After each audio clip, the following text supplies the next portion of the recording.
Praise be Jesus and Mary. You shall love the Lord your God with all your heart, with all your soul, with all your mind, and with all your strength. And second is this: you shall love your neighbor as yourself. Brothers and sisters, siguro narinig nyo na yung, ewan ko, may expression sa Tagalog na, gas-gas na yan, linya na yan. No? Narinig ko na yan. No? Kasi, no, we always hear, love God, love your neighbor. But do we really understand these two precious commandments? No? And there's a beautiful commentary of Saint Augustine. Siguro kung mahahanap nyo, maswerte kayo. Isa sa mga commentary ni Saint Augustine regarding these two commandments is very beautiful. Sabi niya, when Jesus said, love your God and love your neighbor, he was very precise. Very precise. St. Augustine said, Jesus first clarify the first commandment. No? Love your God with all your soul, with all your mind, with all your strength. He said, this is the first commandment. No? Although they are both important, no? Although they are both important, but the most important part is the first commandment of love, the love of God. And he said, Jesus underlines, the second is this. The second. It is not the first, but the second is this. Love your neighbor as yourself. See? Love your neighbor as yourself. It means, no, that in love, there is two dimensions, dalawang dimension, no? One is divine and one is human. No? And it is very important to acknowledge that when you love, no, there's always the human and the divine aspect. Hindi pwede lang puro divine na walang human, hindi rin pwedeng human without the divine. No? Without the supernatural. No? And many falls from this. No? Dito maraming bumabagsak. No? Hindi nakakapasa. Because they thought, if I love my neighbor, that's already defined. No. Yung iba naman, I love God, so I love already my neighbor. Di ba? Gusto niyo ng example, ng halimbawa? Okay, I will give you an example. No? Si sister o si brother, no? Na maghapong nasa simbahan o maghapong nasa chapel na nagdadasal ng rosaryo o nagpe-pray. Sinabihan siya ng kanyang kapatid, sister, brother, tulungan mo nga ako na maghugas ng plato. At sinabi ni sister, o ni brother, mamaya na, no? Tinatapos ko pa itong aking rosaryo. No? O di kaya may na-aksidente na, no? Malapit sa simbahan. Isa ka sa mga mayroong kakayahan o isa ka sa mga volunteer, parang Gripon. No? At sabi, may naasagasaan doon. No? Kailangan ng tulong. At sasabi, total, no? Na kay Lord naman ako, nagdadasal naman ako. Pagdadasal ko na lang, yung nasagasaan. See? That is the wrong way of doing the first commandment. Yung sa ibang part naman, sa isang part, no? Ito naman si sister, no? Panayang charity, no?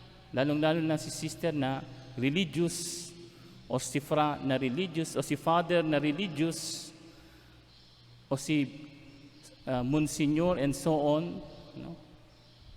Na, no? Maghapon na sa labas, no? Of course, doing their charity, pero nakalimutan na niya yung kanyang nakalimutan niya na yung community prayer, nakalimutan na niya yung pagdarasal, nakalimutan na yung meditation, nakalimutan na yung rosaryo. No? Anong nangyari? No? Lalong-lalo na, sad to say, anong nangyari kay sister, kay mother, kay fra, kay monsignor, kay father? Anong nangyari? No? Especially this happened, no? Sad to say, after Second Vatican Council, no? Which is a wrong interpretation of the document, no? Na lahat, no? Charity, which is not bad, no? But sabi nga ni Saint John Paul II, no? Saint John Paul II, no? The first charity is what? Is to share Jesus to others. So ano nangyari kay father, kay sister, kay brother, kay fra? Dahil wala ng dasal, wala ng community prayer, wala ng rosaryo, no? Yung Maria, si Maria na ating ina, napalitan na ng ibang Maria, no? Si Maria, Maria Mercedes na, no? Si Maria Mercedes na, imbis na si Maria na ina ng Diyos, no? Ayun, lumabas na sa pagpapadi, lumabas na sa pagmamadre, lumabas na sa paglilingkod sa Diyos. Bakit? Kasi kulang na sa divine aspect. Tingnan niyo? Kaya nga kapag mali yung interpretation natin dito sa dalawang commandments na to, sabi nga, hold on tight, you know, it's a little bit dangerous. No? Dangerous po. No? Kasi, no, it will bring us, instead of going near to God, putting us near to Jesus, it makes us more far away from Jesus. Kaya nga tama yung sinabi ni Saint Thomas and Saint Bonaventure, no? In medio, Saint Augustine, in medio virtus stat. No? The virtue is always in the middle. The virtue is always both, no? Ibig sabihin, ang virtue, ang tunay na love, no, ay parehas. Love God and love neighbor. Hindi pwedeng isa lang. At hindi mo rin pwede, sad to say, may mga narinig ako, no? May mga narinig ako na, sad to say, nasasabihin, pag mahal mo si neighbor mo, mahal mo na si God. No? Especially yung mga makibaka, wag matakot, no? Yung mga activist, no? Sige lang, no? Basta minahal mo, tinulungan mo yung mga mahihirap, mahal mo si God. Mali po yun. Basta ka na, no? Nagbigay ka ng pagkain, minahal mo na si God. Is that true? Of course, there's a part which is true. Totoo naman po. But there is also a part that is not true. Kasi pwede akong, tanungin ko kayo, pwede ba kayong magbigay ng tulong ng hindi nagmamahal? Can you give without loving?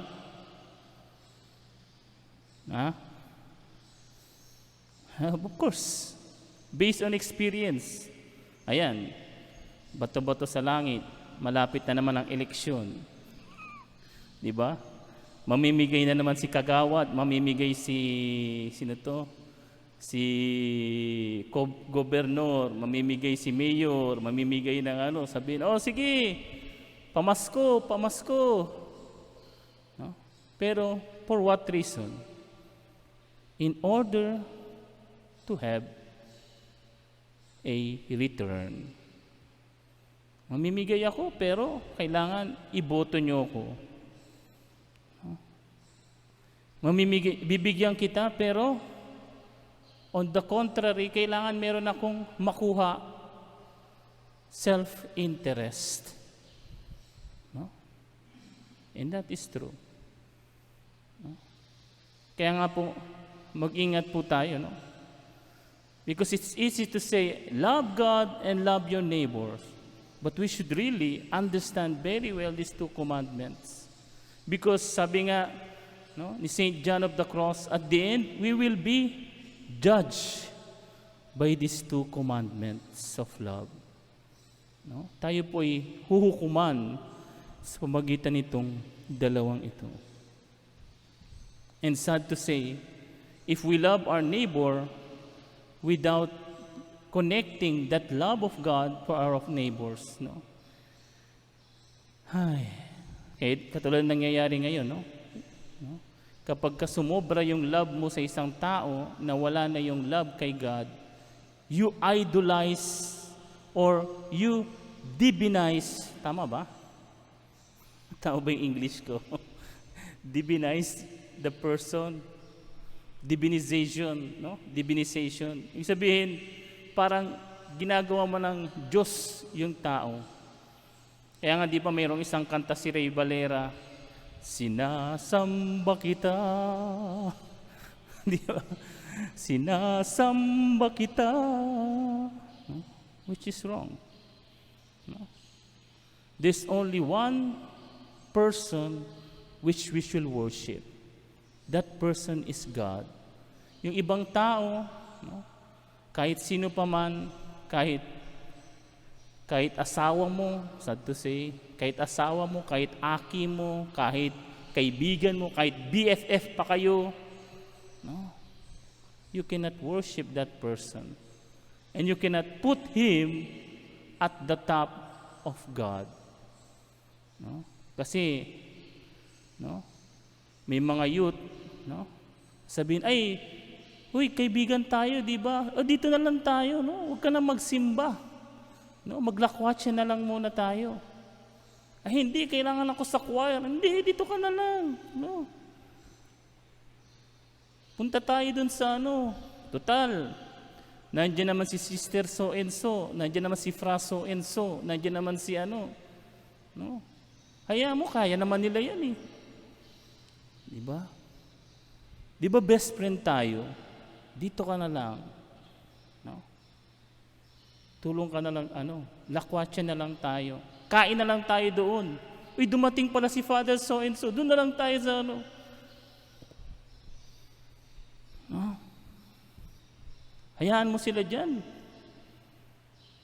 Nandiyan naman si ganito. Nandiyan naman si ganito. No? That's really, no? And we fall short. No? We fall short of those two commandments. Kaya nga, alam nyo, itong gospel natin, napakaiksi, pero kung i-elaborate natin, napakahaba. No? Kasi sa panahon natin, no, ito yung napakagasgas na linya. Sabi nga, gasgas na linya. Love God, love your neighbor. Hallelujah, praise the Lord. Mahalin natin ang Diyos. Mga kapatid, mahalin natin ang Panginoon. Mga kapatid, mahalin natin ang ating kapwa. Pero ang tanong, do we really love God and love our neighbors as God wants it? Minamahal ba talaga natin ang Diyos at ang ating kapwa ayon sa kalooban niya o sa kalooban lang natin?